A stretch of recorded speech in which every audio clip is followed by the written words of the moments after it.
भर्ती घोटाले को लेकर एनएसवाई ने भोपाल में जोरदार प्रदर्शन किया।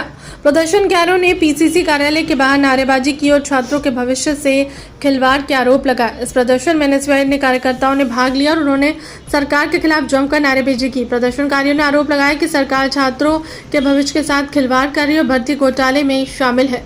प्रदर्शनकारियों ने मांग की है कि सरकार भर्ती घोटाले की जांच करे और दोषियों को सजा दिलाए। उन्होंने यह भी मांग की है कि सरकार छात्रों के भविष्य को सुरक्षित करने के लिए कदम उठाए। इस प्रकार से 8 सालों के बाद एमपीएसआई भर्ती का नोटिफिकेशन जारी हुआ है।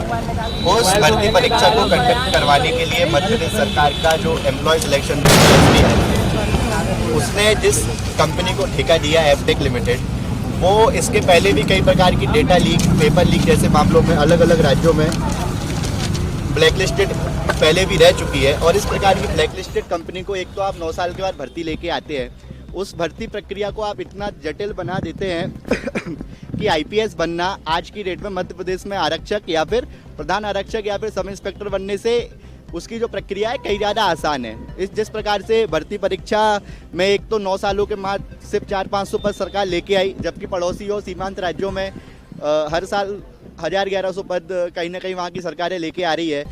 9 सालों के लंबे इंतजार के बाद जब एसआई की भर्ती परीक्षा निकलती है तो आप एसआई, एएसआई, कांस्टेबल समेत सभी का ठेका आप एफटेक कंपनी, जो कि एक ब्लैकलिस्टेड मानी हुई ब्लैकलिस्टेड कंपनी है भारत में, उसके विभिन्न राज्यों में विभिन्न संस्थाओं द्वारा बार बार उसको ब्लैकलिस्ट करार दिया गया है। उस पर कई प्रकार के आरोप हैं कि डेटा लीक किया उन्होंने, पेपर लीक किया उन्होंने।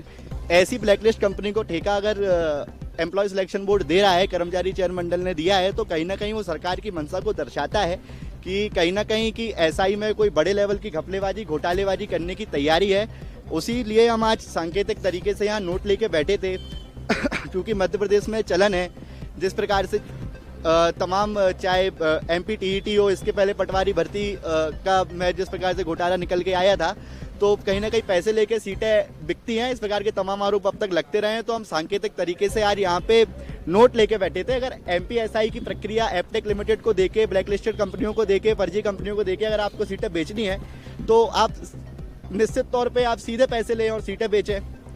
ये तमाम प्रकार के नोटिफिकेशन निकालना और इस प्रकार की धांधलेबाजी करना और प्रक्रिया को 200 नंबर से 650 नंबर का बना देना, और वहीं जहाँ पे डिपार्टमेंटल प्रमोशन के लिए जो भर्ती होती थी उसमें जो आरक्षण था उसको आप जिस प्रकार से कम कर रहे हैं, हॉरिजॉन्टल रिजर्वेशन से वर्टिकल रिजर्वेशन उसमें कर दिया है, तो कहीं ना कहीं सरकार की सीधी मंशा है। कहीं ना कहीं एसआई भर्ती में इसके पहले तमाम प्रकार की भर्तियाँ आई थी, उसी तरीके से इसमें बड़ी घोटालेबाजी की तैयारी है। इसको लेके आज एनएसयूआई मध्य प्रदेश ने विरोध प्रदर्शन किया है।